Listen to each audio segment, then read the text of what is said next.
कि चिराग पासवान ना लाठियां खाने से डरता है ना आपकी गोलियों से डरता है, कि चिराग पासवान ना लाठियां खाने से डरता है ना आपकी गोलियों से डरता है। ये एफआईआर सबसे पहले चिराग पासवान पर होनी चाहिए थी। तो क्यों डरते हैं मुख्यमंत्री नीतीश कुमार?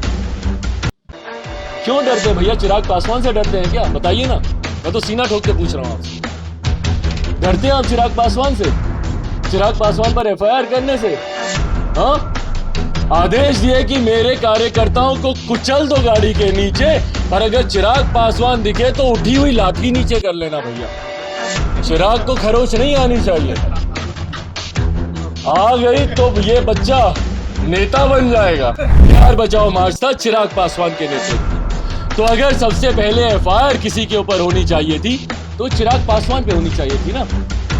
आज अगर चिराग पासवान नहीं होता तो और अनेकों मार्च होते, पर ये बिहार बचाओ मार्च 15 तारीख का नहीं होता। हाथ खड़ा करके दिखा दे किस किस को नाराजगी है, जिनका नाम नहीं आया।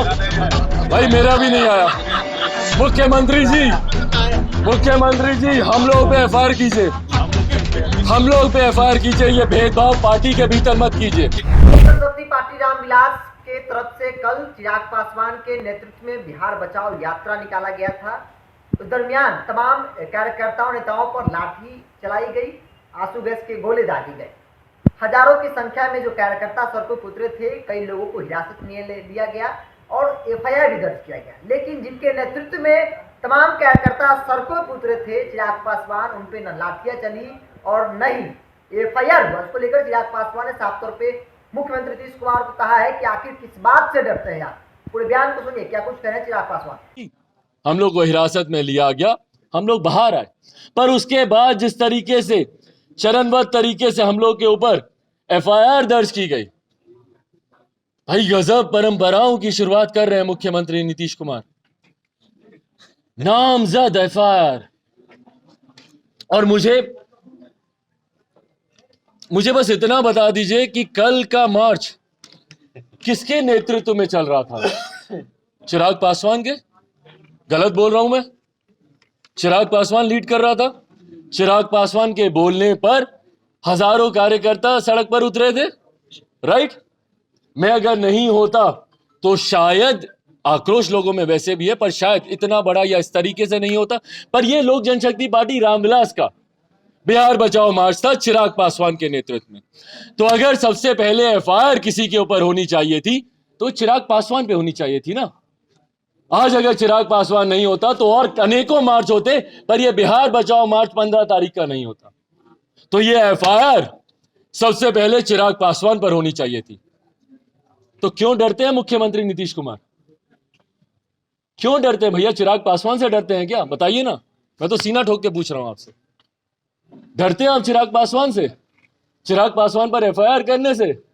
हाँ, आदेश दिए कि मेरे कार्यकर्ताओं को कुचल दो गाड़ी के नीचे, पर अगर चिराग पासवान दिखे तो उठी हुई लाठी नीचे कर लेना भैया। चिराग को खरोच नहीं आनी चाहिए। आ गई तो ये बच्चा नेता बन जाएगा। गलत बोल रहा हूं क्या? हाँ, डर की पराकाष्ठा देखिए कि हमारे तमाम नेताओं पर नाम ढूंढ ढूंढ कर हमारे नेताओं पर।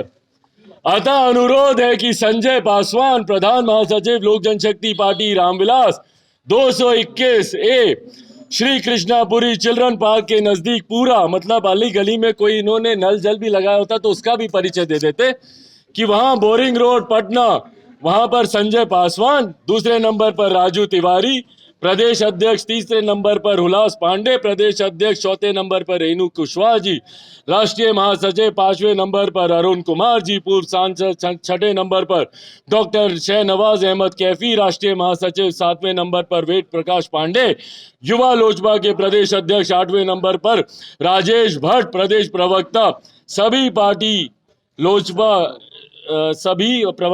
पार्टी लोजपा एवं अन्य करीब सैकड़ों अज्ञात के द्वारा प्रतिबंधित क्षेत्र में घुसा गया। भाई नाराजगी बहुतों में है। हाथ खड़ा करके दिखा दे किस किस को नाराजगी है, जिनका नाम नहीं आया। भाई मेरा भी नहीं आया। मुख्यमंत्री जी हम लोग पे एफआईआर कीजिए, हम लोग पे एफआईआर कीजिए। ये भेदभाव पार्टी के भीतर मत कीजिए। बांटने की राजनीति पार्टी के भीतर मत कीजिए मुख्यमंत्री जी। बांटने में मास्टर है। हाँ बिल्कुल, बांटने में मास्टर है। आप दलित महादलित कीजिए, आप लोजपा के 2 गुट कर दीजिए, पासवान परिवार के 2 गुट कर दीजिए, पर अब कम से कम लोजपा रामविलास को एकजुट रहने दीजिए। इसमें 2 गुट मत कीजिए कि एक नामजद वाला गुट, एक गैर नामजद वाला गुट। भाई बस मैं 2 मिनट में अपनी बातों को समाप्त कर रहा हूं। तो ये एफआईआर इन्होंने जिस तरीके से इन्होंने की, उसमें आप सबके कैमरे साक्षी हैं कि अगर उसमें कोई नेतृत्व कर रहा था और किसी को अगर आपको सही में जिम्मेदार ठहराना है तो वो चिराग पासवान था। और मैं पुनः दोहराता हूं कि चिराग पासवान ना लाठियां खाने से डरता है, ना आपकी गोलियों से डरता है। आपके एक अधिकारी ने, राजेश भट्ट यहां पर मौजूद है, उनके ऊपर, और वो वीडियो आप सबके सामने मौजूद है, जिस तरीके से गोली चलाने की धमकी दी गई। भाई प्रशासन के लोग इस तरीके से, हम लोग को डाक बंगला चौक पर हम लोग को बोल दिया गया था कि हम लोग आपके ऊपर बल का प्रयोग करेंगे। मैंने उस वक्त भी इस बात को मैंने उजागर किया था, मैंने प्रोटेस्ट किया था कि भैया शांतिपूर्वक हम लोग चल रहे हैं, आप क्यों अभी से बोल रहे हैं बल का प्रयोग? कहीं ना कहीं आप लोग मन बनाकर आए कि आपको बल का उपयोग करना। राजेश भट्ट जी के साथ हुई उस बहस में उन्होंने खुलकर बोला, साथ में हमारी एक महिला नेत्री भी मौजूद थी, इंदु कश्यप जी वहां पर मौजूद थी, जो महिला की हमारी राष्ट्रीय महासचिव हैं। उनके सामने बोलते हैं कि भैया गोली चला देंगे। तो चलाइए मुख्यमंत्री जी, सीना तान कर। हर लोजपाई रामविलास यहां पर खड़ा है, जितनी गोलियां चलानी है चलाइए, पर इस बात को गांठ बांध लीजिए कि यह आगाज था।